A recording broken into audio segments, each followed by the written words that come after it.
कहानी की शुरुआत में हम एक ब्लैक आदमी को देखते हैं जिसका नाम आंड्रे है। वो रास्ते में अकेले टहल रहा था, तभी उसके सामने एक वाइट कलर की कार रुकती है, जिसे देखकर वो वापस दूसरे तरफ जाने लगता है। लेकिन कार का दरवाजा खुलता है और वो ड्राइवर तुरंत आकर उस आदमी को बेहोश करके अपने कार के अंदर ले जाता है। अगले सीन में हम फिल्म के मेन कैरेक्टर क्रिस वॉशिंगटन से मिलते हैं, जो भी एक ब्लैक आदमी है। वो एक फोटोग्राफर है और उसकी एक वाइट गर्लफ्रेंड है जिसका नाम है रोज। वो आज अपने बॉयफ्रेंड को अपने पेरेंट्स से मिलवाने के लिए लेकर जाना चाहती है और दोनों निकलते हैं। और क्रिस थोड़ा सा नर्वस है, ये सोचकर कि रोज के पेरेंट्स क्या सोचेंगे, क्योंकि वो ब्लैक है और हो सकता है कि उसके पेरेंट्स रेसिस्ट हों। लेकिन रोज कहती है कि मेरे फैमिली को स्किन कलर से कोई फर्क नहीं पड़ता। क्रिस अपने बेस्ट फ्रेंड रॉड को कॉल करता है, जो कि एयरपोर्ट सिक्योरिटी ऑफिसर है, और उसे थैंक यू कहता है उसके डॉग का ख्याल रखने के लिए। लेकिन तभी अचानक से एक हिरन उनके गाड़ी के सामने आ जाती है, जिससे उनके गाड़ी का एक्सीडेंट हो जाता है। क्रिस बाहर आकर देखता है कि वो हिरन जंगल के किनारे जख्मी हालत में पड़ा हुआ है। दोनों पुलिस को बुला लेते हैं और क्वेश्चनिंग के दौरान पुलिस क्रिस की आईडी को चेक करता है बिना कोई कारण के,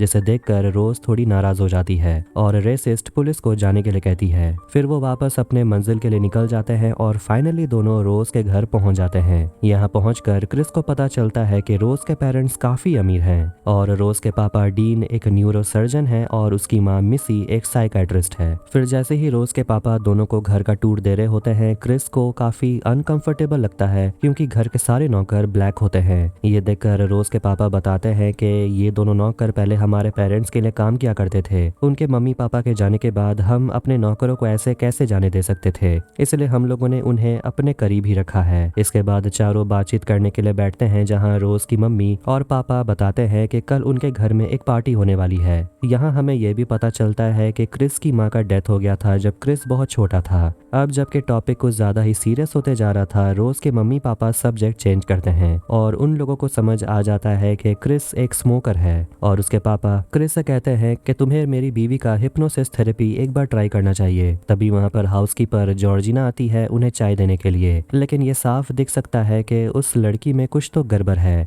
और वो एक ही समय खुश भी लग रही है और काफी चिंतित भी। और रोज की माँ बदतमीजी से उसे कहती है यहाँ से चले जाने के लिए। वहाँ पर रोज का छोटा भाई जेरेमी आता है और वो अपने मेडिकल स्कूल से छुट्टी के लिए यहाँ घर आया है। डिनर के दौरान जेरेमी बहुत पिया हुआ था और वो अपने बचपन की कहानी कहने लगता है, तो वहीं हाउसकीपर बाहर दूसरे कमरे से उन सभी को देख रही थी। थोड़ी देर के बाद माहौल और गर्म हो जाता है जब जेरेमी क्रिस से कहने लगता है कि वो काफी अच्छा फाइटर है और ब्लैक इंसान तो वैसे भी बहुत स्ट्रांग होते ही हैं व्हाइट लोगों के कंपैरिजन में। और सिचुएशन और भी अजीब हो जाता है जब जेरेमी क्रिस से लड़ने के लिए खड़ा हो जाता है, लेकिन रोज के मम्मी पापा उसे रोकते हैं। और जब क्रिस रोज के साथ अकेला था, रोज कह रही होती है कि आज उसकी फैमिली सही में कुछ ज्यादा ही रेसिस्ट की तरह बर्ताव कर रही थी। इसके लिए वो क्रिस से माफी मांगती है और उस रात क्रिस नहीं सो पा रहा था, इसलिए वो स्मोकिंग करने के लिए बाहर चला जाता है। लेकिन कुछ समय के बाद वो एक नौकर वॉल्टर को देखता है, जो भागते हुए उसकी तरफ आता है और उसके पास से ही गुजर जाता है। तभी वो खिड़की पर जॉर्जिना को देखता है, जो अपने ही रिफ्लेक्शन को देखकर कुछ अजीब बर्ताव कर रही थी।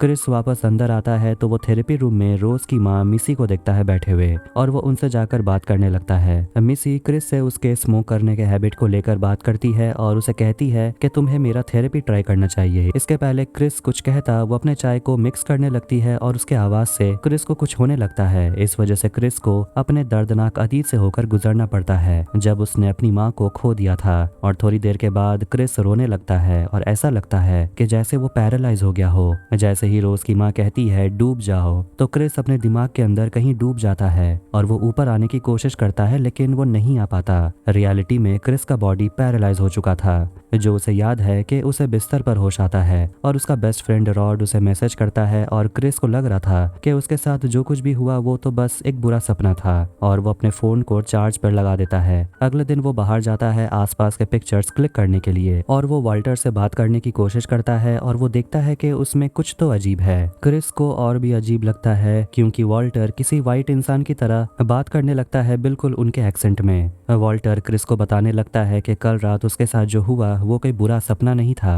क्रिस तुरंत जाकर अपनी गर्लफ्रेंड को बताता है हिप्नोसिस के बारे में और रोज अपनी माँ के लिए उसे माफी मांगती है, लेकिन वो देखता है कि हिप्नोसिस सक्सेसफुल रहा, क्योंकि अब उसे सिगरेट पीने की तलब नहीं हो रही। तभी उनके घर पर बहुत सारे अमीर परिवार, वो भी व्हाइट लोग पहुंच जाते हैं पार्टी करने के लिए और ज्यादातर गेस्ट बूढ़े लोग होते हैं, जो क्रिस को देखकर कुछ अजीब बर्ताव करने लगते हैं और सभी क्रिस को देखकर अजीब अजीब सवाल पूछते हैं, जिससे क्रिस थोड़ा सा परेशान हो जाता है। और वहां से चला जाता है। वो फोटो खींच रहा था तभी वहां पर एक और ब्लैक आदमी को वो देखता है जिसका नाम लोगन है और उसे बात करने वो जाता है, लेकिन वॉल्टर की तरह वो भी किसी व्हाइट इंसान की तरह बात कर रहा था। और वहां पर उसकी एक बुढ़ी वाइफ आ जाती है और उसे कहती है कि तुमसे कोई मिलना चाहता है। क्रिस को वहां पर एक अंधा आदमी मिलता है जिसका नाम जिम है। क्रिस उसे पहचानता है क्योंकि वो आदमी बहुत ही पॉपुलर आर्ट क्यूरेटर है और जेनेटिक बीमारी के वजह से वो अंधा हो गया। और उस बूढ़े आदमी को फर्क नहीं पड़ता कि क्रिस ब्लैक इंसान है, वो तो क्रिस के काम का बहुत बड़ा फैन है। फिर आखिर में क्रिस पार्टी से थक हार कर ऊपर अपने कमरे में चला जाता है, लेकिन उसे नहीं पता था कि नीचे पार्टी में सभी लोग अचानक बहुत शांत हो जाते हैं और क्रिस को ऊपर जाते हुए देखते हैं।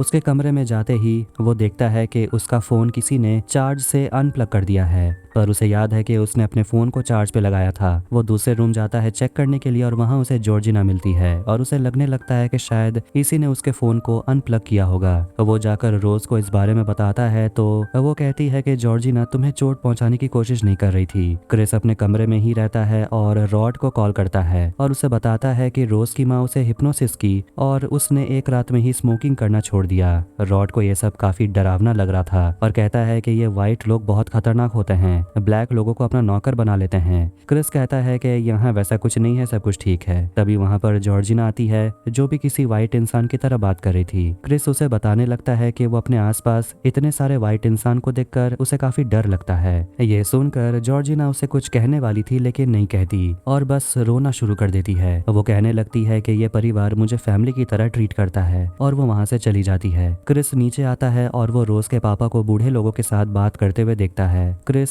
लोगन को बुलाता है और वो चुपके से उसका फोटो खींचने के लिए अपना फोन निकाल लेता है अपने बेस्ट फ्रेंड रॉड को भेजने के लिए, क्योंकि उसे लग रहा था कि वो लोगन को पहचानता है। लेकिन फ्लैश ऑन होने की वजह से लोगन को कुछ होने लगता है और उसके नाक से खून बहने लगता है। ऐसा होने की वजह से लोगन बहुत ज्यादा गुस्से में आ जाता है और गला फाड़ कर क्रिस पर चिल्लाने लगता है और कहता है निकल जाओ यहाँ से, यानी कि गेट आउट। फिर लोगन को वहां से ले जाया जाता है और अगले सीन में डीन क्रिस को समझाते हैं कि लोगन को मिर्गी के दौरे आते हैं और कैमरा के फ्लैश लाइट से वो ट्रिगर हो जाता है। फिर लोगन मिसी के थेरेपी कमरे से बाहर आता है और कहता है कि वो अब अच्छा फील कर रहा है और सभी का मूड हल्का करने के लिए डीन बाकी लोगों से कहता है एक गेम में हिस्सा लेने के लिए। तभी रोज देखती है कि क्रिस थोड़ा सा उदास है, इसीलिए वो उसके साथ टहलने के लिए चली जाती है। तो वहीं पूरा परिवार और गेस्ट एक अजीब सा ऑक्शन रखते हैं जहाँ वो क्रिस पर अपना बोली लगाते हैं और सबसे ज्यादा पैसे लगाने वाला कोई और नहीं बल्कि वही अंधा आदमी जिम था।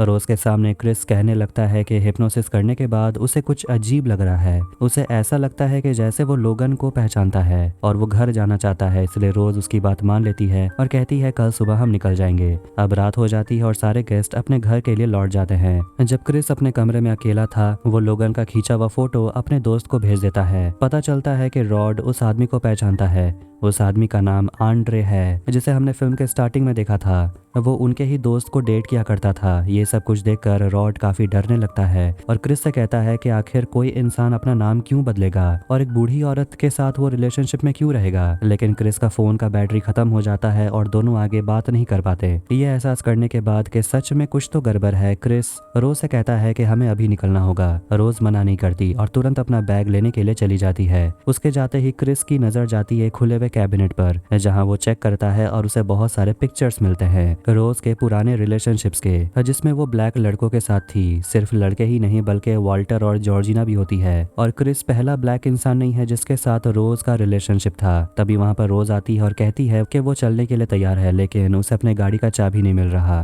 क्रिस और समय बर्बाद नहीं कर सकता, इसलिए वो नीचे जाते हैं, लेकिन जेरेमी दरवाजे को रोक के खड़ा था और पूरा परिवार क्रिस को रोकने के लिए सामने आ जाता है। क्रिस रोज से कहता है चाबी ढूंढने के लिए, तो वहीं उसके पापा कह रहे होते हैं कि व्हाइट इंसानों का माइंड ब्रिलियंट होता है और उन्हें रखने के लिए एक अच्छे वेसल की जरूरत होती है। डर के मारे क्रिस अपना आपा खोने लगता है और वो चिल्लाकर रोज से कहता है चाबी ढूंढने के लिए। जेरेमी क्रिस पर हमला करता है तो वहीं रोज के मम्मी पापा एकदम करीब आ जाते हैं। तभी यहाँ पर खुलासा होता है कि रोज भी अपने परिवार के साथ मिली हुई है। क्रिस जैसे ही जेरेमी के ऊपर हमला करता है, मिसी अपने चाय के कप से आवाज करती है जिससे दोबारा क्रिस हिप्नोसिस में चला जाता है और पूरा परिवार क्रिस को लेकर बेसमेंट में चला जाता है। तो वहीं शहर में रॉड परेशान होने लगता है क्योंकि वो क्रिस को बार बार कॉल कर रहा था लेकिन कोई जवाब नहीं मिलता। इसलिए रात में वो आंड्रे के ऊपर गूगल सर्च करता है और उसे एक मिसिंग पर्सन का आर्टिकल मिलता है। क्रिस खुद को एक चेयर में बंधा हुआ पाता है और जब उसे होश आता है तो वो खुद को छुड़ा नहीं पा रहा था उसके सामने टीवी होता है जिसमें रोज के ग्रैंडफादर का वीडियो चल रहा था और वो बताने लगते हैं कि कैसे ब्लैक होने के वजह से क्रिस को इस काम के लिए चुना गया है। फिर चाय के कप के आवाज को सुनकर दोबारा क्रिस बेहोश हो जाता है। अगले दिन रॉड पुलिस के पास जाता है रिपोर्ट करने के लिए कि उसके फ्रेंड को एक व्हाइट फैमिली ने पकड़ के रखा है और उसे नौकर बनाना चाहते हैं। ये सब सुनकर पुलिस उसके ऊपर हंसने लगती है।